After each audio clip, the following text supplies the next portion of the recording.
19 लोग हैं, ये सब आ रहे हैं, सब आप लोग साथ में हैं, क्या कहेंगे? या 20 हैं या और ज्यादा नंबर है? ज्यादा नंबर हो सकता है। अभी अभी 19 लोग सही किया है, और भी आ सकता है। लेकिन जो मकसद जो है, जो टीएमसी जो कार्यकर्ता है टीएमसी को, जो अभिषेक बनर्जी, ममता बनर्जी, हमारा जो टीएमसी का लोग है, जो जनप्रतिनिधि है, एमपी है, एमएलए है, किसी को कोई बात नहीं सुनता है। ये जो विधानसभा इलेक्शन किया है, अभी अभी कोटा बंगल से हम हार गया, तो प्रत्याशी चुनने के लिए कोई सांसद को, कोई इलाका लीडर को, सीनियर लीडर को पूछना चाहिए। तो हमारा जो लीडर है टीएमसी का, वो क्यों कभी किसी को पास नहीं पूछना। उनका आईपैक है और कैमाक स्ट्रीट है, दोनों मिलकर ये प्रत्याशी चुन लिया। क्योंकि सारे प्रत्याशी नया मुख है, 72 नया मुख है। जो 72 पुराना के बाद दिया है, वो सारे 72 हार गया है। तो इसलिए सब जो एमपी के मन में ये सोचना लगा कि अगर हम ये पार्टी में कोई बोलने का लायक नहीं, हमारा बात को सुनने का किसका मन नहीं है, तो हम क्यों रहे उसमें। इसलिए हम निर्णय लिया है कि हम विकास के साथ में, जो नरेंद्र मोदी जो हमारा भारत का प्रधानमंत्री है, हम वो विकास के साथ में ही रहेंगे।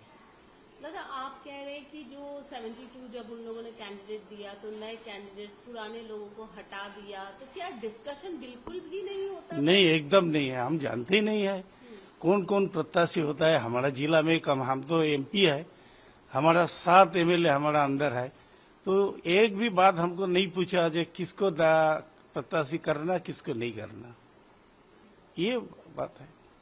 पश्चिम बंगाल में वायलेंस बहुत ज्यादा हो रहा था, जिस तरह की खबरें आ रही थी।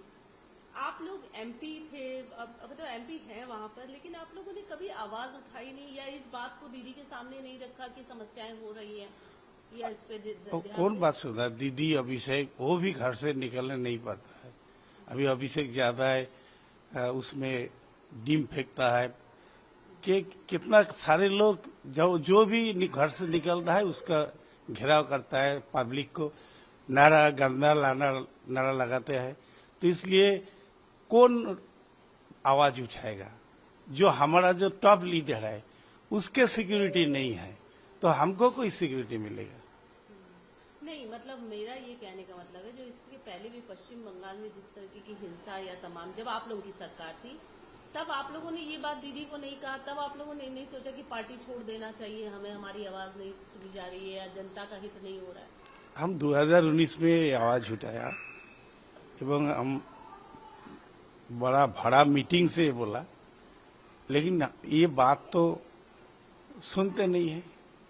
अगर कुछ भी ज्यादा बोलेगा तो उसको काट दिया जाएगा, उसका पद काटेगा, उसका जो पद है उससे हटा दिया जाएगा। यही तो सर, मतलब फ्रीडम ऑफ स्पीच नहीं है। फ्रीडम ऑफ स्पीच तो एकदम ही नहीं है। जो बोलता है कमाक स्ट्रीट वही करना पड़ेगा, कि हम कमाक स्ट्रीट का नौकर होता है, जो बोलेगा हमारा मालिक वही हमको करना पड़ेगा। अच्छा, एमपी के रूप में आपका कोई अधिकार नहीं, कोई भी हमको अलग एमपी के रूप में कोई हमारा इंडिपेंडेंस नहीं है, कुछ बनने का नहीं, को मौका नहीं मिलता है। अभी हम जब जाते हैं कमाक स्ट्रीट में, हमको साथ मिलने का भी मौका नहीं देता है। आपकी नाराजगी क्या मुख्य रूप से ममता दीदी से है या फिर अभिषेक बनर्जी से है? ये जो सिस्टम है, ये जो टीएमसी का जो सिस्टम है, इस सिस्टम का ऊपर हमको नाराजगी है। क्योंकि पॉलिटिकल पार्टी में स्पीच, फ्रीडम ऑफ स्पीच रहना पड़ेगा, और सबका साथ मिलकर आलोचना करना पड़ेगा, वो टीएमसी में नहीं है।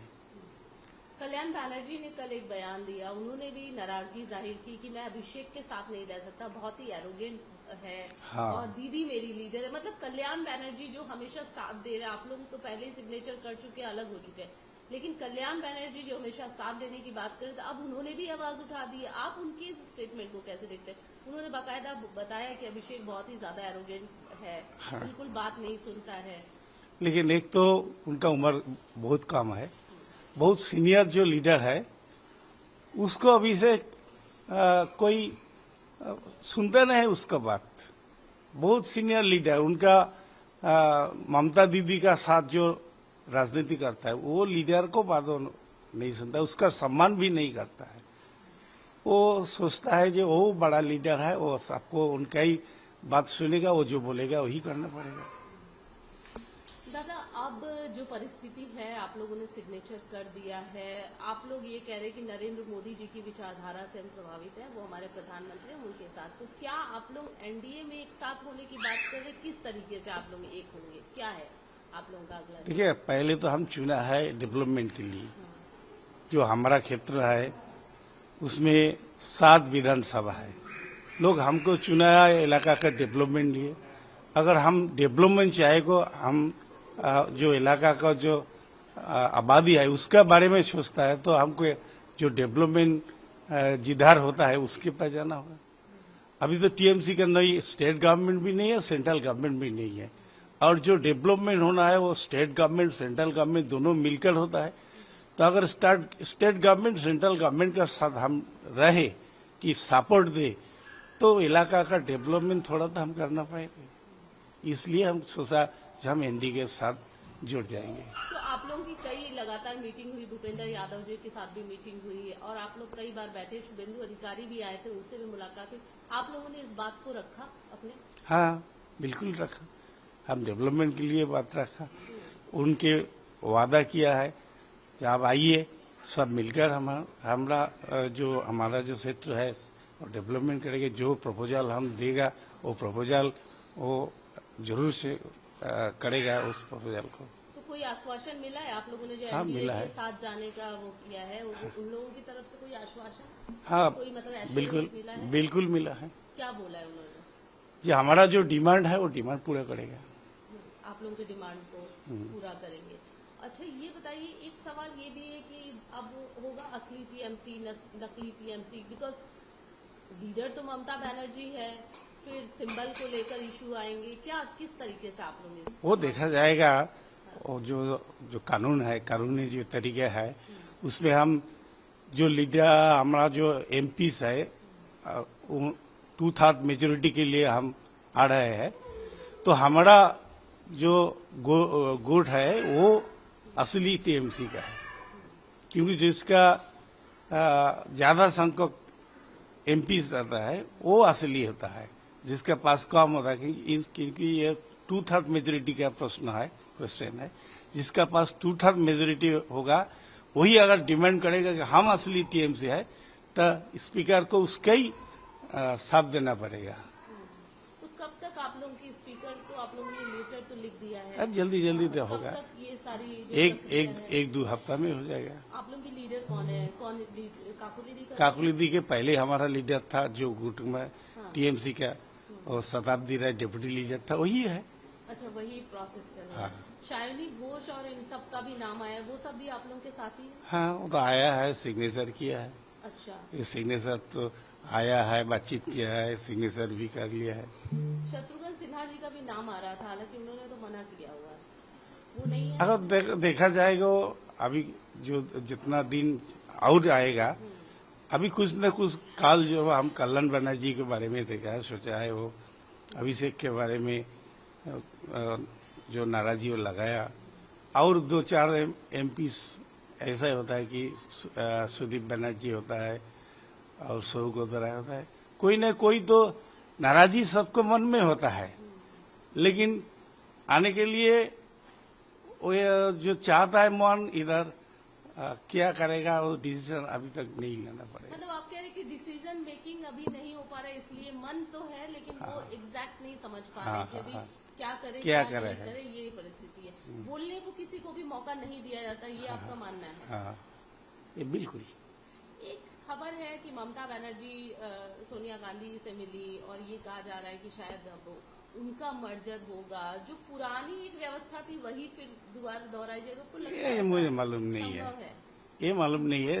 अगर कांग्रेस का बात है, वो कांग्रेस वाला क्या सोचा है वो हमको मालूम नहीं। लेकिन ये बताइए, इतना जो आप लोगों ने बड़ा निर्णय लिया, दीदी से इस विषय में बात किया, ममता दीदी से जो आपके लीडर है, कि हम पहले दीदी से इस विषय में बात करें कि हमारे मन में ये सब चीज चल रहा है, उसके बाद कोई निर्णय ले। आप लोगों ने कभी प्रयास किया दीदी तक पहुंचने? नहीं, जब विधानसभा में चुनाव का बात जो हुआ लिया, जो अपोजिशन लीडर के लिए जो काम है, देखिए अभी चल रहा है सिग्नेचर क्यों जाल कर लिया है।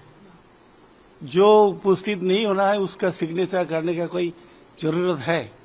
हमारा उधर 80 एमएलए था, अगर साइड भी सिग्नेचर करता है 60, तब भी अपोजिशन लीडर होता है, तो उसको जो आया नहीं है उसको सिग्नेचर करने का क्या जरूरत था। तो ये जो घोटाला उसमें होता है, उस तरफ से जो दीदी ने बोला, किसी को आलोचना का समय नहीं दिया, बोल दिया है ये अपोजिशन लीडर है, और जो एमएलए है वो मानता नहीं है, इसलिए अलग जो गैंग बनाया एवं ऋतुव्रत को लीडर बनाया एवं स्पीकर का पास पूरा 60 एमएलए का सिग्नेचर का कागजात भी जमा दिए। तो इसलिए उस टाइम में चल रहा है, तो दीदी उस टाइम में नहीं सोचा कि हमारा असेंबली में ऐसा होता है, ये एमपीस को पार्लियामेंट में यही से हो जाएगा तो क्या होगा, तो सोचा नहीं है। उन्होंने सोचा नहीं, लेकिन आप लोग गए क्या, उनसे मिले? नहीं मिले, नहीं। कोई अप्रोच किया? नहीं, भी आप में से जितने भी 20 नहीं, देखो हम 1 महीने से हम दिल्ली में रहते हैं और हमारा लड़का भी बीमार है, उनका ट्रीटमेंट के लिए हम आया। तो दीदी जानते हैं, ये सुनता है ये ऐसा ऐसा चल रहा है, लेकिन किसी को फोन नहीं किया। ये हम सुनता है ये बात सही कि गलत है, तो लीडर को तो एमपीस को फोन करना पड़ेगा कम से कम। ये तो हम तो उनका ही एमपी है, उनका ही जनप्रतिनिधि है, तो एक फोन हमको नहीं करना पड़ेगा।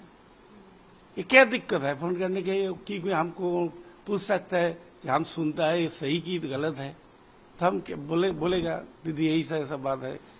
तो देखो हमारा लड़का भी हॉस्पिटल में है, वो एक मीटिंग कालीघाट में डाका है, उस मीटिंग में हम जा नहीं पाए, तो विश्वास नहीं करता। हमको हॉस्पिटल का लड़का को छवि भेजना पड़ेगा व्हाट्सएप में, तो हमारा मन में दुख लगा है कि हम हॉस्पिटल में है, हमारा लड़का ऑपरेशन थिएटर में है, उसको पथरी निकलना है किडनी से, और ये लोग बोलता है हम कहाँ है तुम छवि भेजो। तो ये तो गलत बात है ना। मतलब ममता दीदी में ममता बिल्कुल भी नहीं थी, अगर ऐसा कहा जाए तो, क्योंकि जो परिस्थिति थी, आप ये कह रहे कि हमको फोटो भेजना पड़ा और तमाम सारी चीजें। तो ये तो देखो हमारा बीमार लड़का को बेड का सभी फिक्सर भेजना पड़ेगा फोटो, ये कैसा लगा मन में? जो विश्वास भी हमको नहीं करता है जो हम हॉस्पिटल में है क्या बाहर है, तो एक एमपी के साथ ऐसा हो रहा है, तो बाकी एमपी के साथ क्या होगा? ऐसी तो हो रहा है। बहुत दुख, बहुत आहत दादा। हाँ, कितने लंबे समय से टीएमसी से जुड़े रहे थे? हम 2011 से पहले जब सत्ता में नहीं आए तब से हम टीएमसी से जुड़े रहे, और आज भी 2026 तक तो हम दे रहे, हम अलग। अभी तो हम टीएमसी का गोट है, हम तो बीजेपी नहीं हुआ है। लेकिन आप लोग को नकली कह रहे हैं, ये कह रहे हैं, एक ये भी आ रहा है, कीर्ति आजाद का बयान है कि सब बिक गए हैं, सब डरा के ये किया जा रहा है, ये प्रेशराइज किया। आप लोगों को कहीं से प्रेशर मिल रहा है? कोई प्रेशराइज नहीं, कोई ये जो एमपी है कोई बिकने वाला आदमी नहीं है, कोई प्रेशराइज नहीं है। हम खुद जानबूझकर, क्योंकि हमारा जो मकसद है, हम किस लिए चुना है? डेवलपमेंट के लिए। अगर हमारा क्षेत्र में कोई डेवलपमेंट नहीं होगा, क्योंकि कम से कम हमको एमपी लाट का जो पैसा है 5 करोड़ हम हर साल मिलता है क्षेत्र के डेवलपमेंट के लिए, वो भी हम काम नहीं कर पा सकते, तो किस लिए हम एमपी? तो इसलिए हम जानबूझकर सब सोच लिया है, क्योंकि हमारा जो स्टेट गवर्नमेंट है, जो सेंट्रल गवर्नमेंट है, दोनों साथ मिलकर हम सहयोग करें तो हमको डेवलपमेंट मिलेगा हमारा क्षेत्र में। लेकिन ये जो एक और आरोप है कि ईडी सीबीआई का डर दिखा के बीजेपी वाले इस तरीके से करते हैं, ये तमाम चीजें, ऐसा कुछ होता है क्या? लगातार किसी को जितना लोग सिग्नेचर किया है, किसी को बारी किसी को घर में ईडी सीबीआई नहीं गया, किसी को ईडी सीबीआई का डर नहीं है। ये जानबूझकर इस वो जो सिद्धांत ले लिया है कि हम एनडीए के साथ रहेंगे, एनडीए के सहयोगी रहेंगे और इलाका के डेवलपमेंट के लिए हम काम करेंगे। आपके मोबाइल पर तुरंत आएगी ब्रेकिंग न्यूज, स्क्रीन पर सबसे पहले दिखेगी बड़ी खबर, देश दुनिया की हर खबर एक जगह। अब आपके मोबाइल पर तुरंत फटाफट इंस्टॉल कीजिए न्यूज नेशन ऐप और रखिए खुद को अपडेट।